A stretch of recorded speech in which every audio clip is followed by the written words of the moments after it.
So yesterday we did with the introduction part of enzyme only. After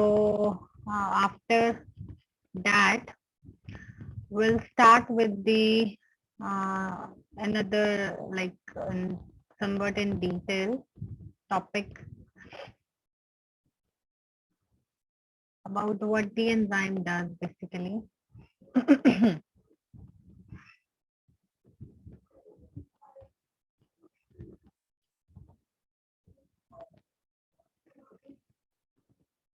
Okay, so this screen I've shared, is it visible?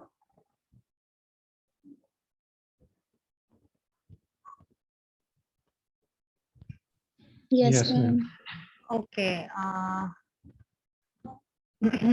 So yesterday we did the introduction part and the classification only, and how the enzymes are classified by the Enzyme Commission, and they give each and every enzyme a class, and that class is on the basis of the uh, the enzyme react or the chemical reaction which that enzyme catalyzes, उसके basis पे ही वो enzyme classification उन्होंने दी है. तो इसमें हमने 6 classes किए थे. So just a revision, that is oxidoreductases, this one. Then we have transferases, ठीक है. उसके बाद hydrolases, and it is always in the sequence. ये सीक्वेंस कभी भी ऊपर नीचे नहीं करनी. अगर हाइड्रोलेजेस थर्ड नंबर पे है देन ये थर्ड पोजीशन पे ही क्लास दी हुई है. Then we have lyases. Lyases fourth पे है. Then isomerases and afterward that ligases end में होते हैं. एंड उसके बाद आ जाता है some characteristics and application will do later. First आपको एंजाइम का एक्शन या उसका हल्का सा मैकेनिज्म ये पता होना चाहिए कि एंजाइम होता क्या है और वो करता क्या है और वो कैसे करता है. हमने ये तो इंट्रोडक्शन में बता दिया था कि जो हमारा एंजाइम है वो कोई भी केमिकल रिएक्शन है उसको कैटेलाइज करता है, लेकिन उसकी रिएक्शन की स्पीड को इंक्रीज कर देता है. और वो कैसे करता है ये आता है मैकेनिज्म में कि उसका एक्शन क्या है. So basically you can read this paragraph, that is a chemical reaction between two substances, always that this thing occurs when any atom, ion or molecule, कोई भी चीज है वो इंटरैक्ट, वो आपस में वो करती है कोलाइड. उनके जो भी एटम्स हैं, आयंस हैं, मॉलिक्यूल्स हैं, जब भी एक सब्सटेंस के मॉलिक्यूल्स दूसरे सब्सटेंस के साथ रिएक्ट करेंगे तो वो पहले कोलाइड करेंगे आपस में. वो कोलिजन होने के बाद वो केमिकल रिएक्शन होएगा, ठीक है. एंड इसमें एक चीज होती है कि only a fraction of total reaction, मतलब जितनी भी कोलिजन उस सब्सटेंस की दूसरे एक सब्सटेंस की, सपोज वे है से ए, और ए जो है वो बी के साथ रिएक्ट करेगा, उसके बाद वो जाके प्रोडक्ट बनाएगा. लेकिन ए के बहुत सारे मॉलिक्यूल्स हैं और बी के बहुत सारे मॉलिक्यूल्स हैं, वो आपस में कोलाइड करते हैं, ठीक है. कोलाइड मतलब एक दूसरे के साथ भिड़ते हैं जैसे बोल सकता है. तो वो एक दूसरे के बीच में बजते रहते हैं, फिर वो एक अपनी डायरेक्शन चेंज करके दूसरी जगह पे चला जाता है एंड वो अपनी जगह चेंज करके किसी और जगह पे चला जाता है, ठीक है. तो ऐसे बहुत सारे मॉलिक्यूल्स हैं वो कोलाइड करते रहते हैं और कोलाइड करने के बाद वो प्रोडक्ट में कन्वर्ट कर लेते हैं. लेकिन ये टोटल कोलिजन, लेकिन जितने भी टोटल कोलिजन हैं एंजाइम, जितने भी टोटल कोलिजन है उस केमिकल रिएक्शन में, वो सारे के सारे कोलाइड करके, ये नहीं कि सब कोलाइड करेंगे और प्रोडक्ट में कन्वर्ट कर देंगे अपने आप को, ऐसा नहीं होता। सिर्फ कुछ फ्रैक्शन होता है उस केमिकल रिएक्शन का, और उसका कुछ स्मॉल परसेंटेज ही होता है कि जो कि आपस में इंटरेक्ट करे और वो प्रोडक्ट में कन्वर्ट कर दे। लेकिन उस चीज को भी फिजिबल होने के लिए एक minimum amount of kinetic energy चाहिए होती है। ये नहीं कि एक मॉलिक्यूल है वो एक ही जगह पे स्टेबल है और वो हिल ही नहीं रहा, है ना। अगर वो इस जगह पे है तो उसके बीच में आके मॉलिक्यूल बज रहे हैं तो भी कोई बात नहीं बनेगी। वो सारे ही ऐसे रैंडम मोशन में रहते हैं, ऐसे ऐसे ऐसे ऐसे हिलते रहते हैं और वो आपस में कोलाइड करते रहते हैं, कभी सारी डायरेक्शन में। जब वो कोलाइड करते रहेंगे तभी वो एक प्रोडक्ट में कन्वर्ट करेंगे। और इस चीज को होने के लिए उनमें एक kinetic energy, minimum amount of kinetic energy एक होनी चाहिए उन मॉलिक्यूल्स या सब्सटेंसेस में। एंड जब वो रिएक्ट करेंगे आपस में, सपोज ए मॉलिक्यूल है, बी मॉलिक्यूल है, उनके वो मॉलिक्यूल्स एटम इंटरेक्ट करे जा रहे हैं आपस में, उनमें काइनेटिक एनर्जी भी है। अब उन्होंने आपस में रिएक्ट करके एक इंटरमीडिएट, जो इंटरमीडिएट स्टेट है उसको ट्रांजिशन स्टेट भी बोल देते हैं, उन्होंने वो वाली स्टेट बनानी है before the formation of product. बनने से पहले एक इंटरमीडिएट स्टेट बनानी है and that state is achieved earlier. वो जल्दी स्टेट अचीव हो जाती है व्हेन एंजाइम इज प्रेजेंट, ठीक है। और अगर ये ट्रांजिशन स्टेट बननी है तो कुछ ना कुछ एनर्जी एंटर होनी चाहिए उस सिस्टम के अंदर। ये नहीं कि सिर्फ एक काइनेटिक एनर्जी थी बस वही आपस में इंटरेक्ट कर ही जा रहे हैं, और वो काइनेटिक एनर्जी भी इतनी सफिशिएंट नहीं है कि जो ट्रांजिशन स्टेट बनेगी उसको प्रोडक्ट में डायरेक्टली कन्वर्ट कर दे, ठीक है। तो एक ट्रांजिशन स्टेट जो है उसको प्रोडक्ट में आगे कन्वर्ट करने के लिए एक एक्टिवेशन एनर्जी की जरूरत होती है, जो कि एक सब्सटेंस ने दूसरे सब्सटेंस के साथ रिएक्ट करने में एक स्टेट बनानी है। And that energy is extra as compared to the kinetic energy which the molecules already possess। जो molecules के पास kinetic energy पहले से है उसके अलावा एक एनर्जी उस सिस्टम में एंटर करेगी, तभी एक ट्रांजिशन स्टेट बनेगी और तभी एक एंड में प्रोडक्ट अचीव होएगा। तो that energy is basically an activation energy, ठीक है। अब ये एक्टिवेशन एनर्जी हमने इंट्रोडक्शन में भी किया था कि एक्टिवेशन एनर्जी होती है और जो एंजाइम्स हैं उस एक्टिवेशन एनर्जी को लोअर डाउन करते हैं, ठीक है। अब जो मॉलिक्यूल्स आपस में रिएक्ट करके ट्रांजिशन स्टेट बना रहे हैं और उसके बाद प्रोडक्ट बना रहे हैं, वो उस सिस्टम में जो एनर्जी है उसको एक्टिवेशन एनर्जी बोल रहे हैं। उस एक्टिवेशन एनर्जी को कम करने के लिए, अगर टाइम ज्यादा लग रहा है मतलब कि एक्टिवेशन एनर्जी ज्यादा है विदाउट एन एंजाइम, बट जब एंजाइम आएगा तो उसमें कैसे रिएक्शन को जल्दी कर देना है। हम हमेशा बोलते हैं एंजाइम की प्रेजेंस में वो इंक्रीज कर देता है रेट ऑफ रिएक्शन, है ना। तो इंक्रीज कैसे करता है? Bye lowering down the activation energy of a reaction. कोई भी रिएक्शन हो रहा है उसकी एक्टिवेशन एनर्जी जब कम हो जाएगी तब वो ट्रांजिशन स्टेट भी जल्दी अचीव कर लेगा और प्रोडक्ट भी जल्दी बन जाएंगे। और ये काम कौन कर रहा है? एंजाइम, ठीक है। तो basically an enzyme lowers the activation energy, thereby increasing the fraction of molecules that have enough energy so as they attain a transition state faster and then again make that reaction go faster in both the directions। कई enzyme वो reversible reaction भी करते हैं ना, तो मतलब कि अगर बैक साइड भी जाना है तो भी जल्दी हो जाए, आगे जाना है तो भी जल्दी हो जाए। तो दोनों रिएक्शंस को फास्ट करने के लिए ट्रांजिशन स्टेट अटेन होनी बहुत जल्दी जरूरी है, और इस स्टेट को अचीव करने के लिए एक्टिवेशन एनर्जी का लोअर होना बहुत इंपॉर्टेंट है, और इस चीज को लोअर करने का काम एक एंजाइम करता है, ठीक है। समझ में आ गया?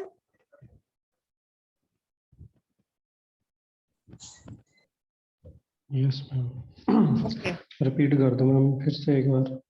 रिपीट कर दूं? जैसे मैं अभी बोल रही थी कि हम हमेशा बोलते हैं कि एक एंजाइम है वो केमिकल रिएक्शन को इंक्रीज कर देता है ताकि जल्दी जल्दी होने लग जाए, है ना। तो होना तो उसमें वैसे भी है, उसमें एनर्जी मॉलिक्यूल्स के पास वैसे भी एक एनर्जी है, और एनर्जी वो इतनी ज्यादा एनर्जी नहीं है कि वो प्रोडक्ट में कन्वर्ट हो जाए। क्यों? क्योंकि उसको एक ट्रांजिशन स्टेट बनाना बहुत जरूरी है, और वो ट्रांजिशन स्टेट बनने के लिए मॉलिक्यूल्स के पास उतनी इनफ एनर्जी नहीं होती कि अब वो ट्रांजिशन स्टेट बना लें और जल्दी से जल्दी वो प्रोडक्ट में कन्वर्ट कर दें। इतना काम वो जो मॉलिक्यूल्स हैं या रिएक्टेंट्स हैं, लाइक सपोज वी से एक ए मॉलिक्यूल है ना। वो ए मॉलिक्यूल, ओहो वनिशिंग है ये तो, अच्छा। एक मॉलिक्यूल ए है ना। तो एक मॉलिक्यूल बी है, एंड दैट मॉलिक्यूल ए, दोनों आपस में रिएक्ट करके इन्होंने एक सी मॉलिक्यूल बनाना है, ठीक है। अब सी मॉलिक्यूल बनने से पहले एक ट्रांजिशन स्टेट आनी बहुत जरूरी है, क्योंकि इन दोनों का आपस में मॉलिक्यूल्स तो हैं, इनके जितने भी एटम्स हैं मॉलिक्यूल्स हैं इन दोनों के, वो आपस में रिएक्ट करी जाएंगे करी जाएंगे करी जाएंगे ए और बी के। अगर वो रिएक्ट कर रहे हैं तो उनके पास इतनी इनफ एनर्जी नहीं होती कि वो एक जो ट्रांजिशन स्टेट है मिडल वाली उसको जल्दी से अटेन कर सके, ठीक है। तो इस चीज को अगर अटेन नहीं किया जा सकता तो फिर प्रोडक्ट भी नहीं बनेगा। अब प्रोडक्ट नहीं बना तो फिर काम कैसे चलेगा आगे, पूरा मेटाबॉलिज्म कैसे परफॉर्म होएगा पूरा। तो ये काम फिजिबल नहीं होएगा। तो कोई भी केमिकल रिएक्शन आगे भी नहीं बढ़ेगा, और अगर इसने दोबारा से रिवर्सिबल रिएक्शन में ए से बी में कन्वर्ट होना था तो वो भी नहीं हो पाएगा, ठीक है। तो इस चीज को फिजिबल होने के लिए कि ये पूरा का पूरा रिएक्शन कुछ हो, कुछ बढ़े आगे, आगे वाली डायरेक्शन में जाए या रिवर्सिबल रिएक्शन में जाए, कुछ तो हो। अब कुछ होने के लिए किसी चीज की जरूरत है, और वो है एक्टिवेशन एनर्जी। मतलब कि ये जो भी इनकी काइनेटिक एनर्जी है वो इतनी इनफ नहीं हो पाती कि वो एक प्रोडक्ट में या ट्रांजिशन स्टेट में पहले कन्वर्ट होके प्रोडक्ट में कन्वर्ट कर ले। अब अगर वो इनफ एनर्जी कहीं से मिल जाए, ठीक है, दैट इज एक्टिवेशन एनर्जी। अगर वो है बट उसको करने के लिए कोई है नहीं, कौन करे? तो ये काम करेगा एक एंजाइम, ठीक है। तो एक एंजाइम है जो कि एक्टिवेशन एनर्जी को लोअर डाउन करेगा।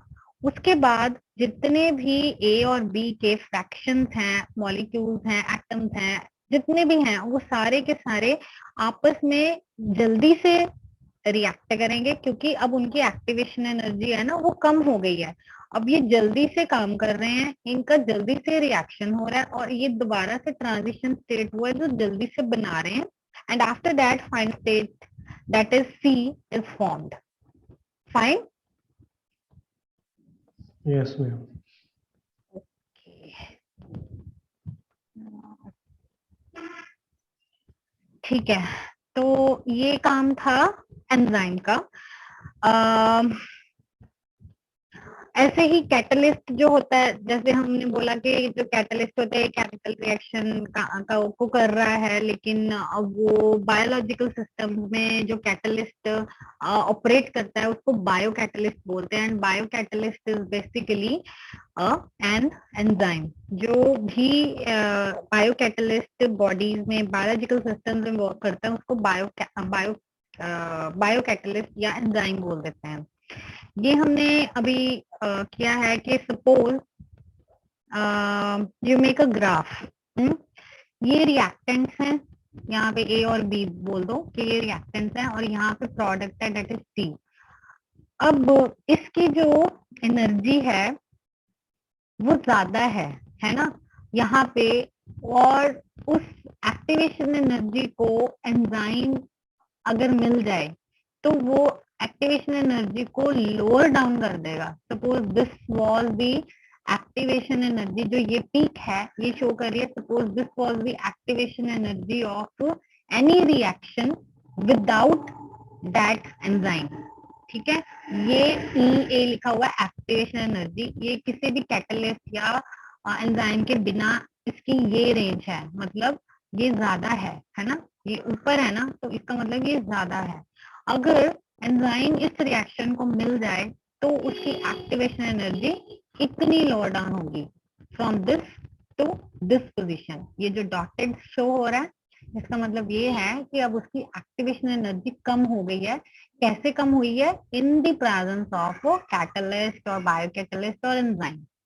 ठीक है, इसकी प्रेजेंस में उसकी एनर्जी कम हो गई, और जब वो टाइम उसका बहुत ज्यादा लग रहा था यहाँ प्रोडक्ट बनाने में, लेकिन एंजाइम की प्रेजेंस में वो एकदम से ट्रांजिशन स्टेट बना के जल्दी से जल्दी प्रोडक्ट में कन्वर्ट हो गया। ठीक है।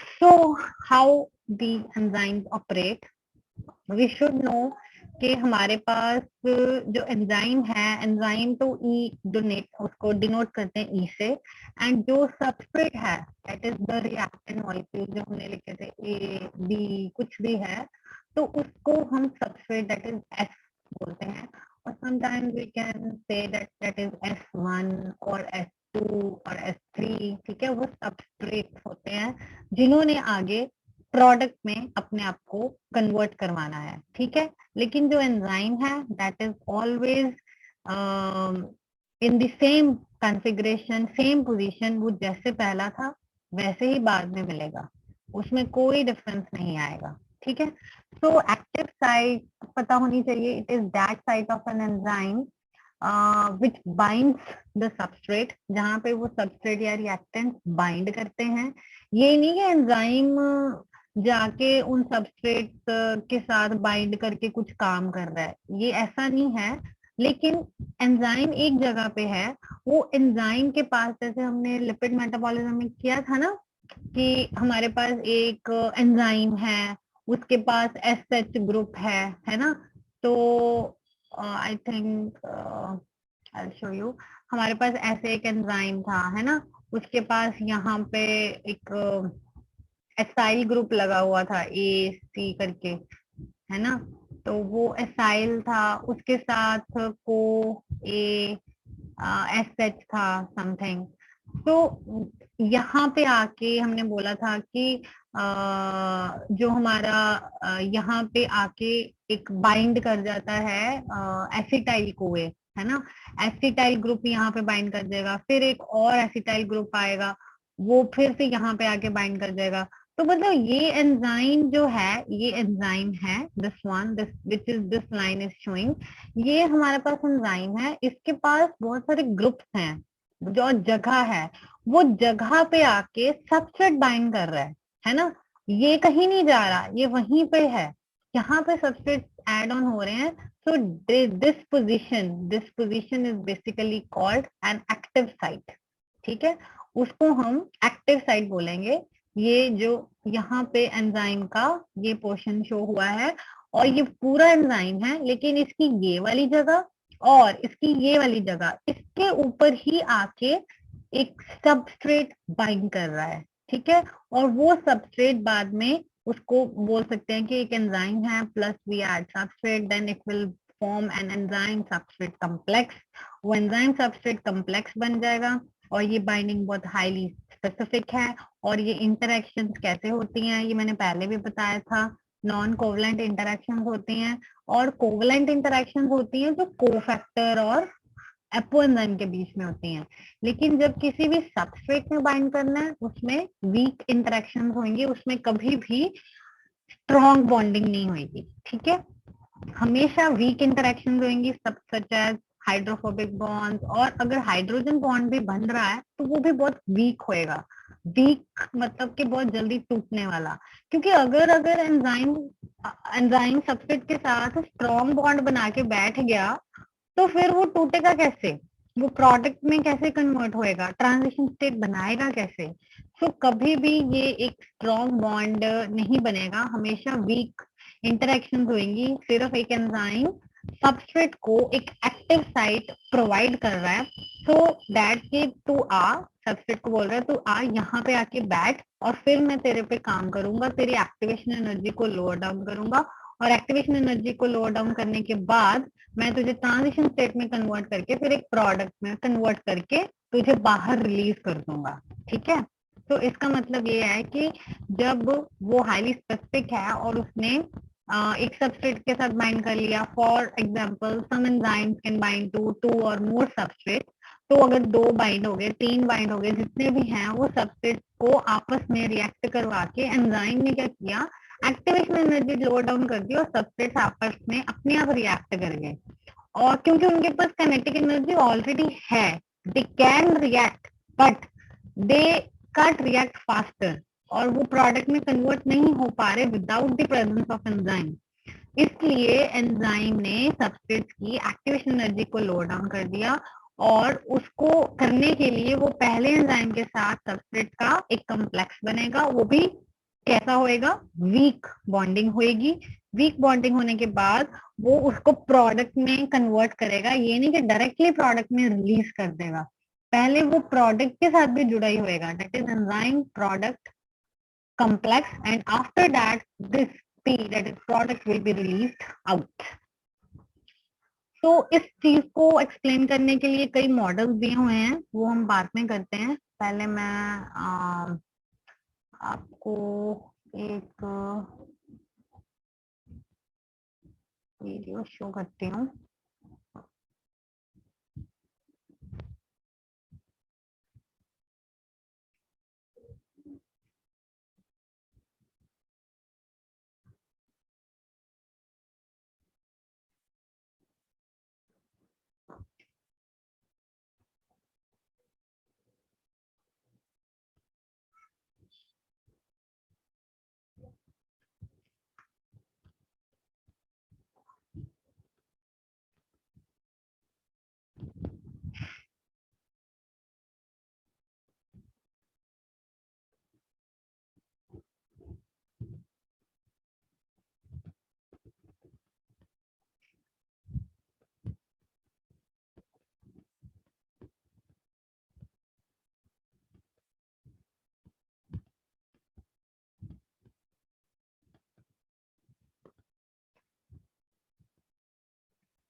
So is it visible to you people? Yes, ma'am. ये एंजाइम है, is it visible? Yes, ma'am. Okay, so this is an enzyme, ठीक है। अभी मैं यही बात कर रही थी, एंजाइम है, ये एंजाइम की एक एक्टिव साइट होगी जहां पे वीक वीक इंटरेक्शन होंगी, बॉन्डिंग होगी, किसके साथ, सबस्ट्रेट के साथ, एंड वो सबस्ट्रेट उसके ऊपर एक्टिव साइट के बीच में ही लग सकता है, किसी और जगह पे नहीं लगता, क्योंकि ये बहुत ही स्पेसिफिक बॉन्डिंग होती है। इसके मॉडल्स हैं, अभी अभी मैं करवाऊंगी आपको। तो ये सपोज यहाँ पे सबस्ट्रेट है and it is binding with the enzyme, this binding is very specific,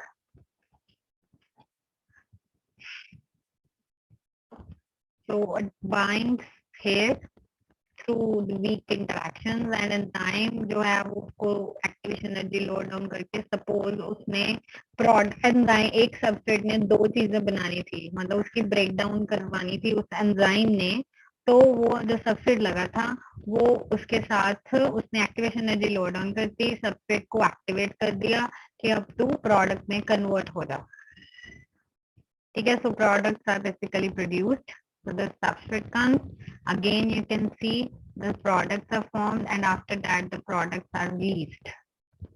अगर suppose दो binding sites हैं एंजाइम के पास and it can bind with 2 or more substrates, तो यहाँ पे 2 substrates लग रहे हैं, again उनकी जो इंटरेक्शन हो रही है, फॉर एग्जांपल एक सब्सट्रेट ने दूसरे सब्सट्रेट के साथ रिएक्ट करके एक प्रोडक्ट बनाना था, तो उन दोनों ने आपस में रिएक्ट करना था, जो अभी मैं एक्सप्लेन कर रही थी। तो उन्होंने रिएक्ट किया और आपस में एक एंजाइम प्रोडक्ट कम्प्लेक्स बना लिया before being converted into a product. तो उसके बाद उन्होंने एंजाइम ने प्रोडक्ट को बाहर रिलीज कर दिया। ठीक है,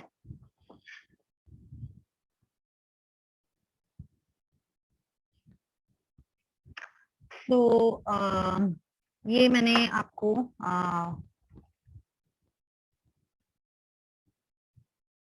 एक्सप्लेन किया। Wait,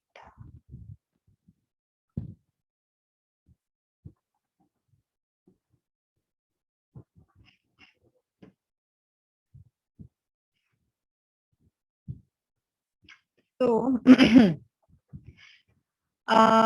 for this thing we have various क्या बोलते हैं उसको, मॉडल्स हैं दिए हुए, but I think we have 10 minutes more, we can easily complete them. तो इसमें एंजाइम सब्सट्रेट कॉम्प्लेक्स के लिए हमारे पास दो मॉडल्स दिए हैं साइंटिस्ट ने, या जब भी एक्सप्लेन करना हो, कि basically three models are there. So here they have explained two. I'll explain one more as well. So the first is the lock and key model. Lock and key model, तो नाम ही suggest कर रहा है कि इसमें क्या होना है। वेट, फ्रॉम है, कहाँ गया वो,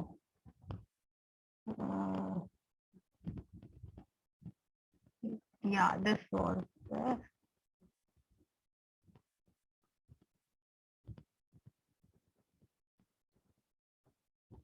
या दिस वाज। ठीक है, तो इसमें जो मॉडल्स हैं एक्टिव साइट को एक्सप्लेन करने के लिए, वो तीन मॉडल्स दिए हुए हैं, जो कि हैं लॉक एंड की model, induce fit model and substrate strain model. So lock and की मॉडल में, जैसे मैंने अभी प्रेजेंटेशन में शो किया, कि उसमें बस ये है कि जो भी उनकी शेप है वो स्पेसिफिक है।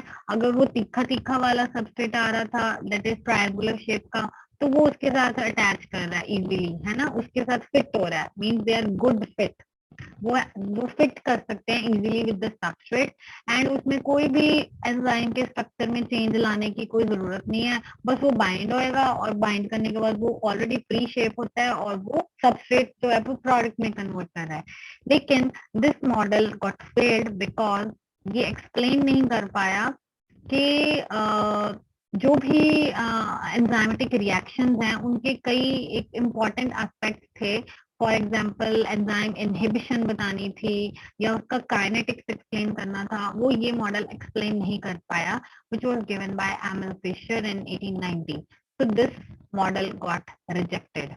After that, induced fit model was given. Induced fit model का मतलब ये तो आप लोग लॉक एंड की मॉडल दिख रहा है कि ये एंजाइम की एक्टिव साइट ये सेम है, ये इसके लिए स्पेसिफिक है, ये इसके लिए स्पेसिफिक है, तो इजीली बाइंड करके वो प्रोडक्ट में कन्वर्ट कर देगा। लेकिन ये नहीं feasible हुआ model. So after that, induced fit model was given. This topic basically comes under the mechanism of the enzyme activity, or how the enzyme reacts. Enzyme substrate complex, activation energy तो मैंने बता दी, लेकिन उसके models के बारे में भी information देनी जरूरी है कि वो एंजाइम का मैकेनिज्म है क्या, वो कैसे वर्क करता है। वो ये मॉडल्स दिए हुए हैं वो ऐसे वर्क करता है। ठीक है, तो इंड्यूस्ड फिट मैम इसमें मैम इसमें ये दिया हुआ है कि एंजाइम्स की शेप ऐसे बनाई है कि सबस्ट्रेट उसमें अपना फिट हो जाके। हाँ जी, हाँ जी, इन्होंने एंजाइम की शेप, मतलब ये नहीं कि सारा का सारा एंजाइम इस शेप में है, उन्होंने एक्टिव साइट की शेप बनाई हुई है कि if active site is in this form, then this जो सबस्ट्रेट की ये वाली शेप है। बेसिकली ये शेप कौन डिटरमिन करता है, इसमें अमाइनो एसिड प्रेजेंट होते हैं ना, एंजाइम प्रोटीनिशियस नेचर का है, तो एंजाइम में जो प्रोटीन जो अमाइनो एसिड्स हैं वो इस तरह की उन्होंने 3 डायमेंशनल स्ट्रक्चर लिया होता है कि उन्होंने उतनी ही जगह हाइड्रोफोबिक इंटरेक्शन के लिए खाली छोड़ी है। सपोज इतनी जगह है और वहां पे ये वाला सबस्ट्रेट ही हाइड्रोफोबिक इंटरेक्शन कर सकता है। सो ये थ्री डायमेंशनल स्ट्रक्चर एक्सप्लेन कर नहीं सकते, ना ही वो फिजिबल है किसी को एक्सप्लेन करके समझाना। लेकिन ये एक रफ आइडिया है कि एक जैसे लेमैन की लैंग्वेज में बताते हैं कि जो जिसको पता ही नहीं है कि एंजाइम और सबस्ट्रेट का स्ट्रक्चर क्या है। आपको तो पता है एंजाइम प्रोटीनिशियस नेचर के हैं, और हम बार बार यही करते आए हैं कि प्रोटीन जो है वो थ्री डायमेंशनल नेचर वाले होंगे, तभी वो अपनी एक्टिविटी प्रोड्यूस करेंगे। तो जब थ्री डायमेंशनल नेचर ले लेते हैं तो हमें तो नहीं दिख रहा कि उसका एंजाइम का थ्री डायमेंशनल नेचर है। वो तो बहुत सारे कॉन्फ़िगरेशन के टेस्ट करने पड़ते हैं, एनालिसिस करनी पड़ती है, तब पता चलता है। और उसमें भी ये नहीं कि ये दिख जाए कि वो रेक्टेंगुलर शेप में है या वो ट्राइंगल शेप में है, ये कुछ नहीं दिखता। ये जस्ट एक ऊपर ऊपर से आइडिया एक्सप्लेन करने के लिए कि एक्टिव साइट ऐसी होती है और उसमें वो फिट हो जाता है substrate. But this model was rejected कि वो ऐसा नहीं होता, एंजाइम की ये कोई साइट फिक्स नहीं होती कि वो ऐसे ही रहे। उसने आगे एक्सप्लेन किया और साइंटिस्ट ने कि इंड्यूस फुट मॉडल दिया, जिन्होंने बताया कि एंजाइम जब सबस्ट्रेट की के पास आता है, सपोज, या सबस्ट्रेट एंजाइम के पास आता है नजदीक, तो यहाँ पे जो एक्टिव साइट है वो तो नहीं बनी हुई इसके शेप में, बट उनकी आपस में जो प्रेजेंस है वो होने की वजह से जो एक्टिव साइट्स हैं, यहाँ पे प्रोटीन, यहाँ पे जो अमाइनो एसिड हैं बेसिकली, उनकी रीओरिएंटेशन होती है। क्यों? क्योंकि उनको सिग्नल जाता है कि यहाँ पे सबस्ट्रेट आ चुका है, अब तो रीओरिएंट हो जा, अपनी जगह बना और इसको फिट होने दे। अगर ये उसको फिट होने देगा तभी जाके प्रोडक्ट बनेगा ना। ठीक है, तो ऐसे यहाँ पे एंजाइम के पास साइट्स तो होती हैं लेकिन बनी बनाई नहीं होती, वहां पे ओरिएंटेशन होएगी बाद में, after the presence of the substrate in that solution. अगर उसके पास आएगा, अगर एंजाइम को सिग्नल गया कि अब मैं बायोकेमिकल रिएक्शन को मैंने आगे प्रोसीड करना है, तब जाके वो अपनी एक्टिव साइट को चेंज करेगा। उसकी कंफर्मेशन को चेंज करने के बाद वो अपनी एक्टिविटी शो करेगा और इसकी एक्टिवेशन एनर्जी को लोअर डाउन करेगा। ये काम ये वो करके वो उसको एंजाइम सबस्ट्रेट कॉम्प्लेक्स होने के बाद ट्रांजिशन स्टेट में कन्वर्ट करेगा, and after that product will be formed. But this occurs in a fraction of second. हमें नहीं पता कब ट्रांजिशन स्टेट बनती है, कब प्रोडक्ट बन गया, इतनी जल्दी होता है। That's why enzyme are so much important for doing the biochemical reactions, और उसमें काम करना उनका बहुत ही इम्पोर्टेंट है।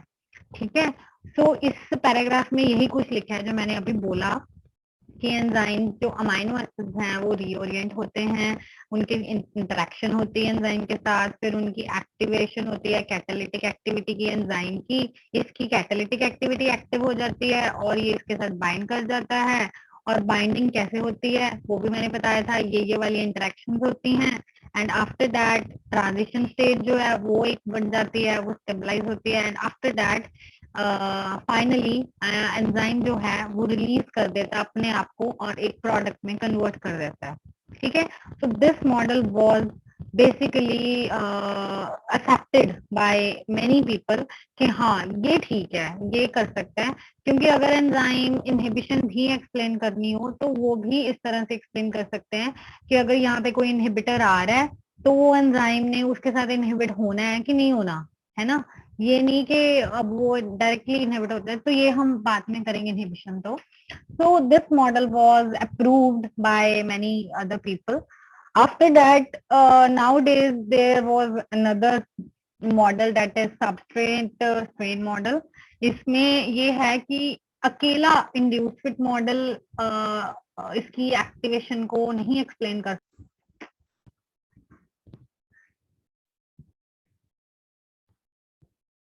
Oh, okay. There was some disconnection in the screen share. I'll try again. Otherwise, we'll. Okay, it is there. So मैं explain कर रही थी. We have very less time. So just in brief, I'll start. I'll finish it off. That we have two models.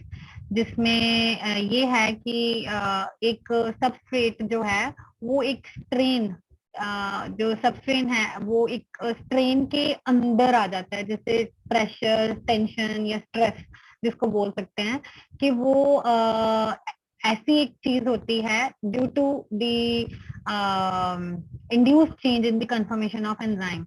Enzyme substrate की वजह से अपनी activation site थोड़ी सी change कर लेता है, और जो सबस्ट्रेट है वो अपना वो खुद स्ट्रेन के अंदर आ जाता है, and after that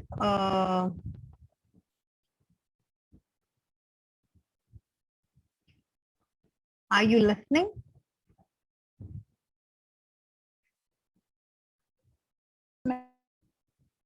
Yes, ma'am. Okay, so I was just finishing it off.